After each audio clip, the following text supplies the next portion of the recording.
HCLC conference on adding value in emerging markets. We've got a guy who markets chocolate. Ed Martin from Hershey's. Hey Ed, how are you? I'm doing fine, thank you very much. You have to be doing great if you've got chocolate around you all the time. You know what, I got a bowl near me. Every 15 feet we've got bowls of candy all over the place. I don't know if you've ever been to Hershey, Pennsylvania, but it's an amazing place with the theme parks and Hershey Kiss lights, and it's a fun place to work. You actually have one of the coolest titles of any title that I've ever heard. Exactly what is that title? It's called the Director of Marketing Excellence and Corporate Social Responsibility Insights. And God bless my fellow friends at the Hershey Company for letting me make up a title. You know, it was one of those situations where I'm a former Kellogg's, and I went to Coke, Citigroup, Ford, and I spent a couple years wandering around Russia and Africa and different places doing AIDS work. And after about 2 years of that, I forgot to make money, and so my wife, I think I was telling you earlier, told me, called me one day and said, we need to make some money, so otherwise we're going to go live under a bridge. And the first company, I shot a note to an old friend of mine at the Hershey Company, told him what I do, which is all about kind of the win-win engagement, and went out there and I started working there probably a week or two later, and I've been at the Hershey Company coming up in about 4 years now. So maybe I shouldn't ask this, but what kind of corporate social responsibility insights do you have? Well, it's interesting. What I end up doing is, over the years, I've discovered that from an engagement standpoint, if I need to go into a market, I'll give you an example like the Philippines. And let's say I don't have a lot of experience in the Philippines and I'm trying to work on the traditional trade area. And the first question I always ask is typically, who else can win if I win in the Philippines in terms of global health or poverty or education? And so that leads me down a different path versus a sort of a normal business situation where I try to come up with a standard response to that. And so in this particular case, Bill Drayton, who runs Ashoka, social entrepreneurship, so I called up those guys. I know those guys fairly well. I said, well, who do you have in the Philippines? And they said, well, actually, we've got about 10, 15,000 stores called Hapinoy already. We're already working with them. We already have the structure. I said, okay. And this is what I do all the time. I said, I'll trade you. So I'll give you X, Y, and Z dollars. I need to use your structure for everything from product to pricing to distribution to point of sale. And so what ends up happening in these mutual value exchanges is I get something that's of significant value to me, a better return on my investment, it's faster, it's higher quality, and at the same time groups like Ashoka, which I'm a big fan of, get additional funding to continue to do what they do, and significantly more than if they would have wandered around with a hat asking for dollars to be put in a hat. And so that's a kind of mutual value exchange that I love, and that's all I try to do within the context of my day job. And then I have a number of things I do on my free time as well, but that's the idea behind it, and it can be research, it could be we've done projects most recently with a ghetto film school, which is all about using their technology and their capability to help bring trends to life. So it's all about kind of finding that win-win fit, or kind of a Match.com. Company's going to spend the money anyway, and if I can find a more efficient way to spend that money, and it supports cancer or diabetes or fill in the blank, then I'm a happier guy for doing it.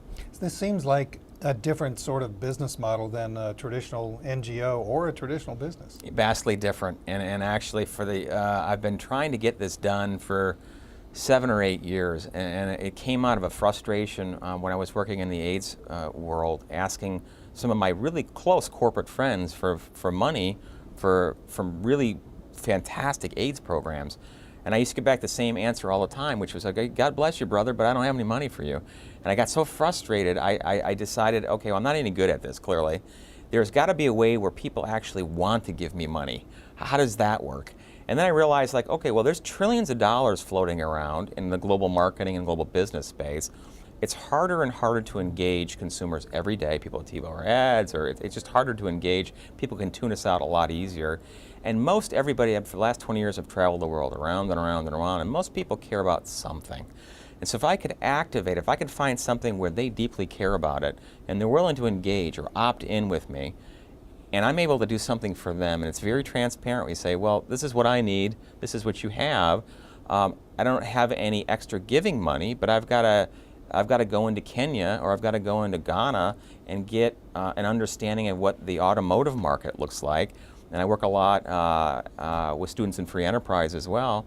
And if they happen to have top-notch business students that understand the cultural idiosyncrasies of the market, well, that's going to be far better than me flying over to Nigeria for 3 days and spending time looking through the glass and then coming back and thinking, Eureka, I know Nigeria. So I look at ways to find where there's a mutual value exchange that becomes sustainable. Right, how does this help Hershey's? I mean, I've got an 8-year-old at home. Yeah. And she makes me a s'more on a regular basis. Right, yeah. When I think of Hershey, I think of a s'more. That's right.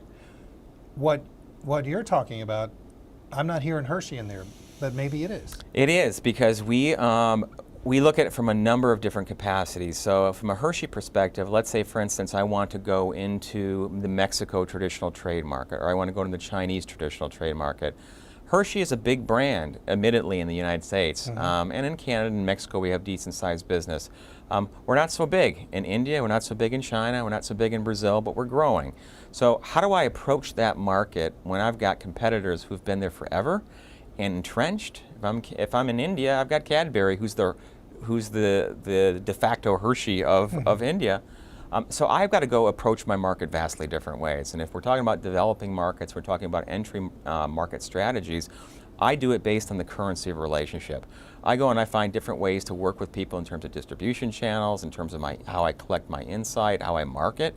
And it just so happens that the way that I find most useful and I'm happiest about is engaging people who care about something specific, who will trade their time and talent, energy, resources for something specific they care about, clean water, whatever it is, for me to be able to get the job done in India or in Brazil or in Russia or wherever I'm going. So it's really another lever that we have at the Hershey Company that's consistent with our mission. I mean, our founder gave this whole fortune away 100 years ago to orphan school. So up to this day, we've got the biggest owner of the Hershey Company is the Hershey Trust, which takes care of poor children. So it's by no surprise I ended up at the Hershey Company and made a lot of sense. I said, wow, I did not know that. A lot of people don't know that. And so they have been amazingly supportive in saying, Ed, you know what, as long as you drive the strategic business objectives and you do it in a powerful way that drives our business while it supports health, poverty, education, all these kinds of things, that's what we're about anyway, okay. So that's it. I wanted to get to that specific Right, statement. right. You said it as long as it drives, it being the corporate social responsibility activities or whatever kind of label you put on Right, it. right. As long as it drives the Hershey business objectives. Absolutely, absolutely. So can you do that? Yeah, that's the only kind I do. And by meaning, so as an example, let's say, for instance, I needed to go out into Mexico, and I'm doing a new product launch in Mexico, and the products with kids and moms, and I'm trying to understand and drive the business and understand the advertising, et cetera. I can set up structure. So I've worked with the Millennium Project for years back. I used to be a pro bono marketing director to those guys.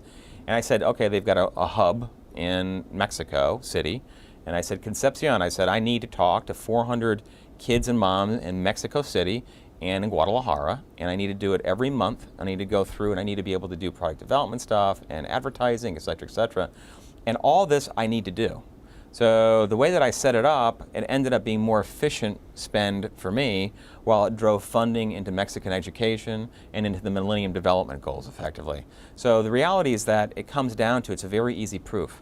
So I say, well, I would have spent $150,000, and I spent $120,000. And by the way that I spent it, I got much deeper level of engagement, and all that money went in to support education and poverty. So it's not a real difficult leap for people to say, oh, yeah, that seems better.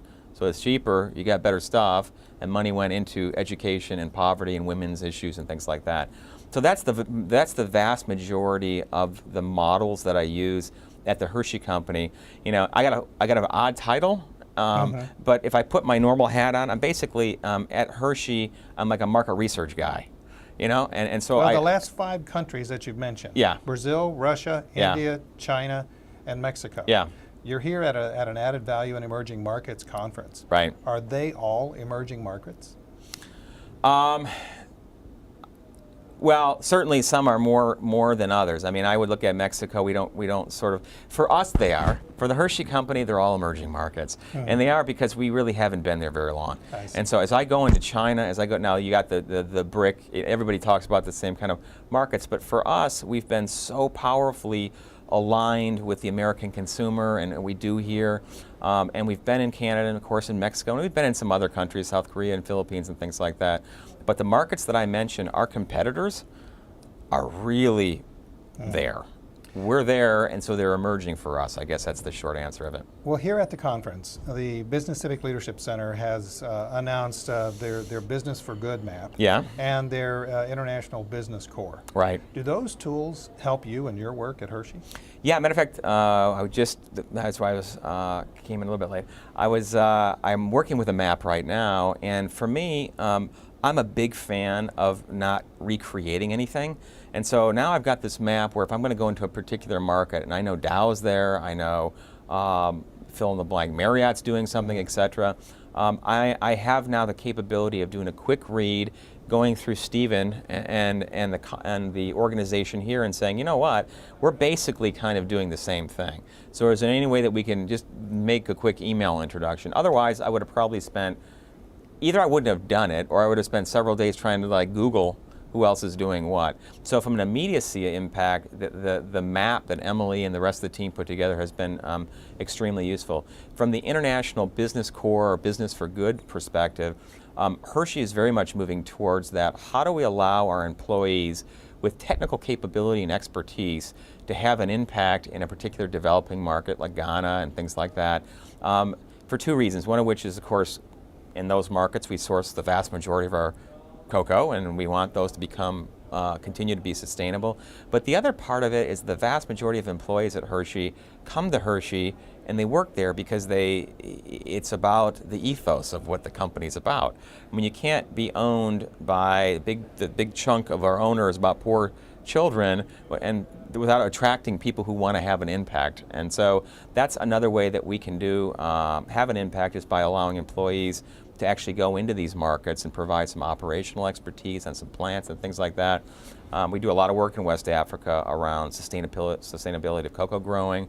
We just launched Cocoa Link, which is all about using mobile technology to help West African farmers figure out everything from pricing to weather to fill in the blank. You got it, from a mobile side. Now, is it good for business too? Yes, because Ghana and Ivory Coast have a growth per hectare half of what most of these other places have.